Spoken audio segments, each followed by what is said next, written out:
আসসালামু আলাইকুম রহমতুল্লাহি ওয়া বারাকাতুহু। আজ এই প্রথম আমার মিনি কিচেনে নতুন চুলায় আমি শাক রান্না করব। প্রথমে কড়াইটা বসাই নিলাম। আর চলুন তাতে যা যা সবজি শাক তুলে নিই। এই যে এখান থেকে শাকটা তুলে নিলাম। এটার থেকে এখন আমি একটা বাটি নেব, বড় বাটি। বাটি থেকে পাতাগুলো আলাদা করে নেব। একটা একটা করে পাতা আলাদা করে এখন কলসে করে পানি নিয়ে আসছি, এটাকে ধুয়ে নেব।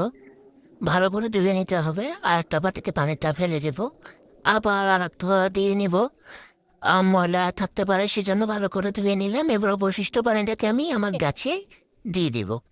তারপরে একটু পেঁয়াজ বানিয়ে নিলাম এটাকে। আর পিঁপড়াটাকে ডিস্টার্ব শুরু করছে। এবার ঢেলে নিব শাকগুলো। শাকগুলো ঢেলে নেওয়ার পরে একটু নেড়ে ছেড়ে দিব। দেওয়ার পরে কিছুক্ষণের জন্য ঢাকনা দিয়ে ঢেকে রাখবো। এই যে আমার ঐতিহাসিক ঢাকনা ফেটে ফেটে 3 ডবল